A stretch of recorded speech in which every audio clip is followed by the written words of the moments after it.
Hans Wormhat.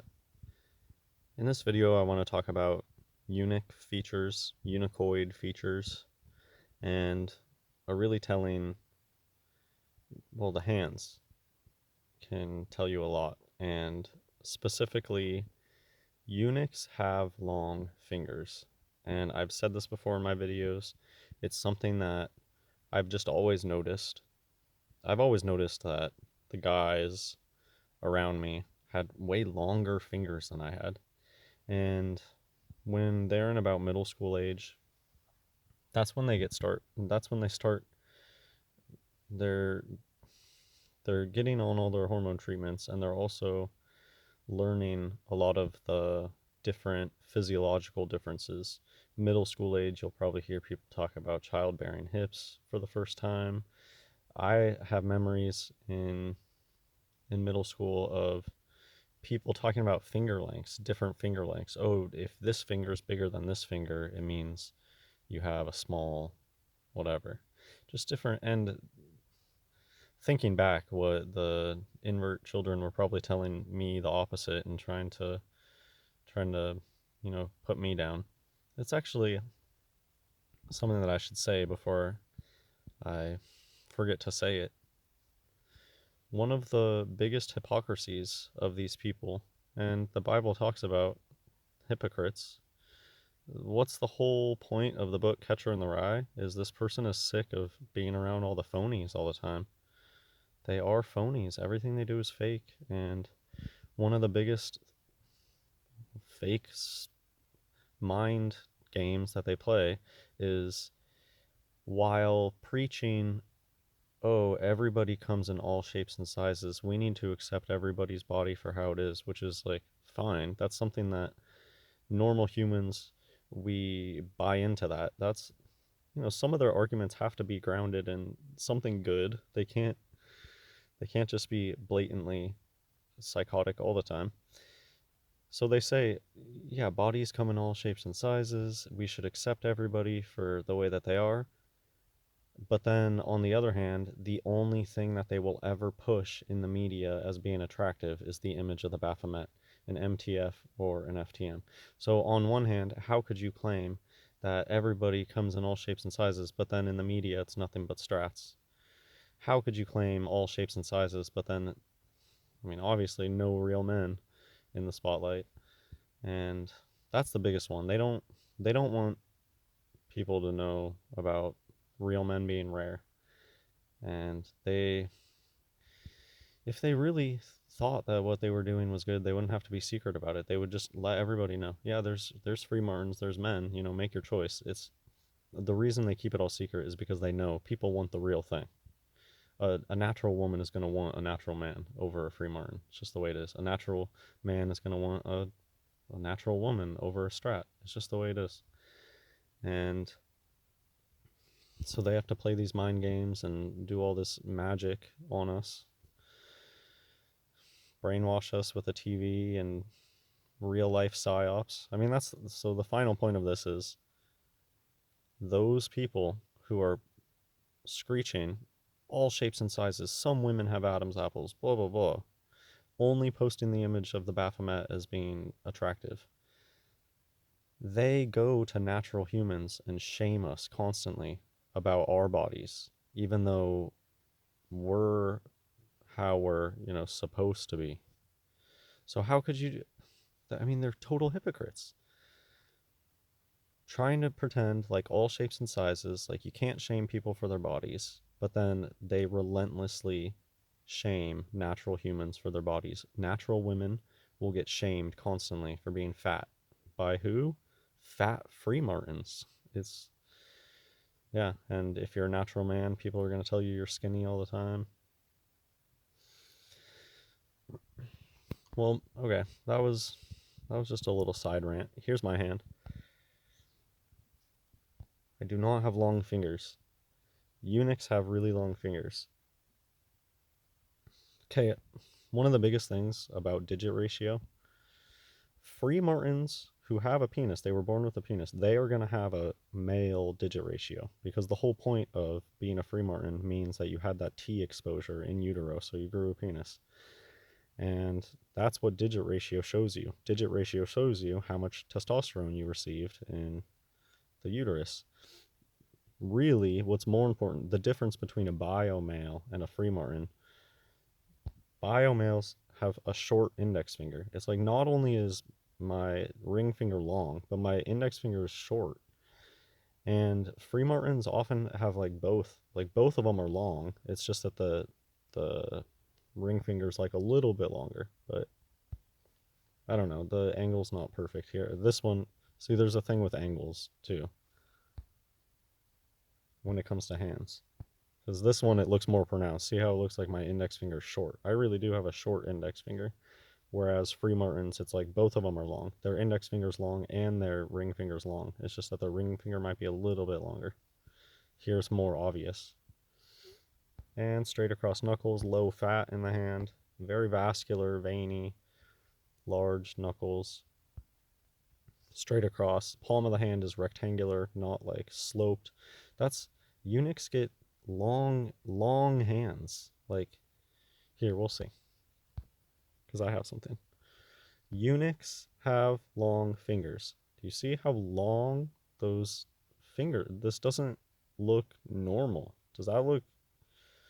Does this look like when God created man, Adam came out like this? Or does this look like something strange and unusual? There's a reason that these people look interesting on film and on camera. They they have interesting features that people used to notice, but now they can just hide in plain sight because there's so many of them. But really, like looking at this hand, does that look normal or does it look like maybe something strange and unusual is happening? So I just found this. I'll link to this in the description because I found this very fascinating. But I'm going to read down here near the highlighted portion. In decided contrast to this, the hand of the eunuchoid girl is extremely long, slender, and artistic. Yeah, eunuchs get these very long, slender hands, artistic. And, uh, yep, the wrist is usually exceedingly narrow, the fingers disproportionately long, narrow, and pointed. Now, not all of them get like this. A lot of free martins just have small, really pudgy hands. And a lot of strats are going to have hands that look just like mine. However, just sometimes they get these very long hands. It's just a unique feature. I thought this was really, I've never heard of this before, but like chiclet teeth, these big buck teeth, they were talking about this a lot in this book.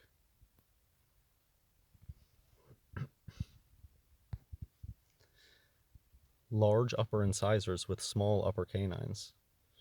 I guess this look, I mean, nowadays inverts get so much orthodontia done. It's crazy. My Rex Brodus has totally fake teeth now. Veneers are very common. They get them shaved down. So if you had crazy buck teeth like this today, you'd get them shaved down. But I've just never heard of this. I thought it was really interesting. Uh, Long upper incisors with short upper canines. What I found very interesting when I was reading this was the difference between doctors back then. Whoever was writing this book, or yeah, I think it's a book. They were very into proportions. When I mean, just thinking of the difference between medicine today and medicine back then. Today it's very flashy. They got MRI machines and all sorts of crazy computers doing things that who knows what's even going on. It's like a magic black box. But reading the physician reports of this, it was just interesting the things that they talked about. They were very into proportions. I mean, look at here what they noticed. Typical female proportions on the right, where 32, they got the same height from their legs as they got from the rest of their body, and then more male features on the left. They have a long torso, 27 up top and then 25 on bottom. They had a longer torso, shorter legs. That was just one thing that I noticed. In this old medical thing, they were measuring proportions left and right, and they weren't afraid to talk about the features.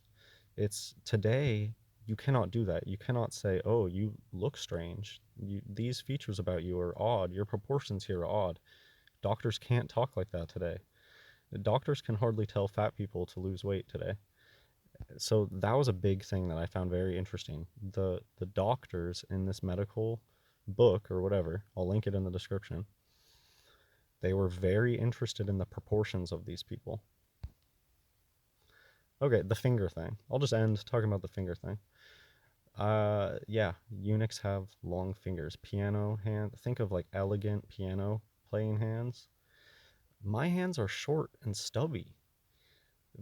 I mean, my hands are wide, but I don't have really long fingers that can reach like crazy distances on pianos. Really virtuoso piano pieces can only be played by eunuchs. It's like, and they make stuff for them. They can purposefully write music that would be incredibly difficult for a natural human to play. But if you have super long fingers, you can play these pieces. And it's like they were made to do this stuff. It's like they were made to do the arts. These long, slender fingers. And yeah, it's like they were literally made to play the piano sometimes. And they believe that. I mean, some of them. They know what they are and they understand the role of the eunuchs in society. They hide in plain sight. They really do live in that world because they know about all this stuff. And so when they're up there on stage doing their thing, they really think of themselves as what they are, as a eunuch, fulfilling their role. But then, I mean, that's like, is this evil? Is is any of this evil? Is it evil to have long fingers? And when does it start to become evil? It's like when you start throwing gang signs, when you start being a part of hidden societies.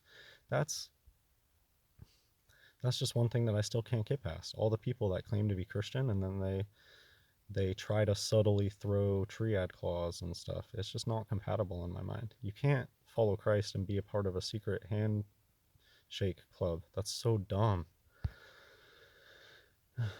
Okay. Yeah, inverts in my life have been really into sleight of hand, doing finger exercises. Think of fidget spinner, people that are really good at twirling their pens and stuff. They play with their hands constantly and they talk with their hands constantly. So there actually is a Bible verse that talks about this. It's very, very, very interesting. Matthew chapter 19, verse 12. For there are some eunuchs which were so born from their mother's womb. Here you go. Jesus talked about in utero transgenderism, intersex conditions. That's what it means to be a eunuch born from the mother's womb. It means you have an intersex condition. You didn't come out normal out of your mom's womb. Normal.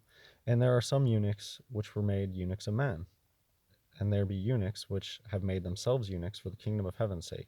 He that is able to receive it, let him receive it. And that last line can sound kind of strange. Like, what are you trying to tell me to turn into a eunuch? So I think we just need a little bit of context here.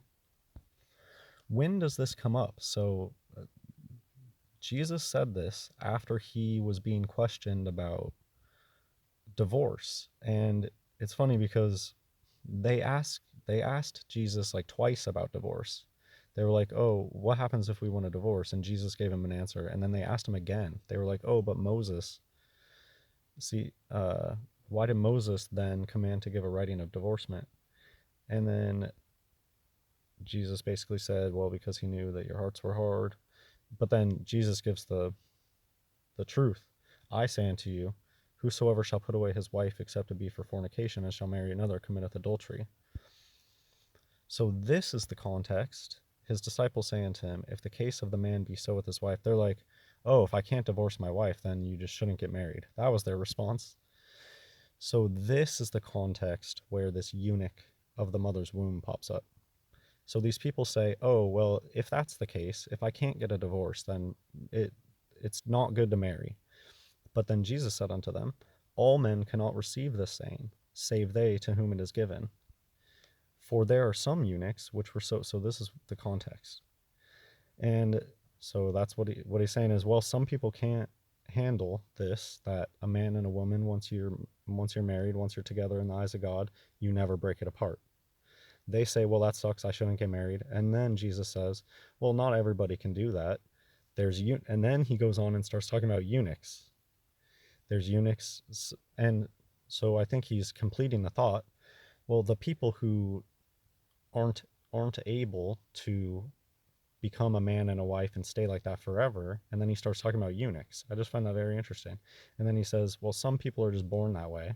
If you're born a eunuch, you're not going to go marry off. And I mean, maybe he's insinuating that. I don't know. But then he also talks about people that are made eunuchs of men. That would be like probably against their will. They were castrated or whatever. Or people that do it for the kingdom of God's sake. So I guess he's giving them an option. Well, you can go be a eunuch if you don't like this rule where if you get married, you need to stay that way. You can go be a eunuch for God. And they were supposed to be eunuchs for God. And in the Bible, Psalms are all supposed to be set to music, or at least a lot of them.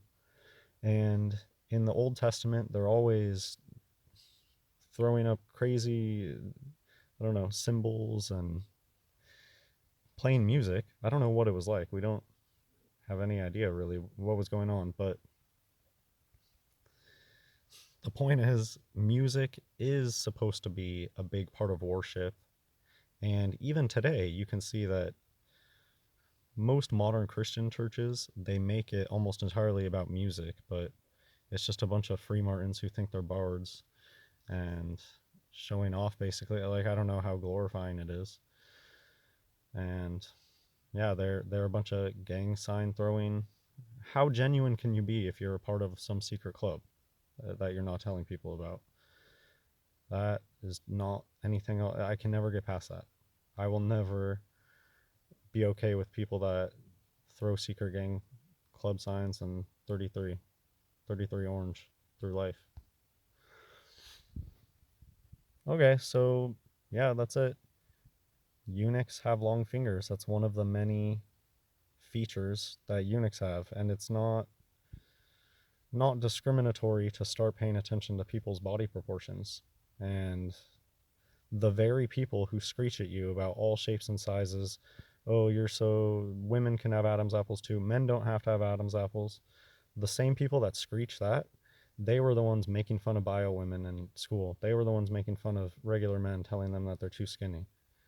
So they're a bunch of hypocrites. God bless everyone.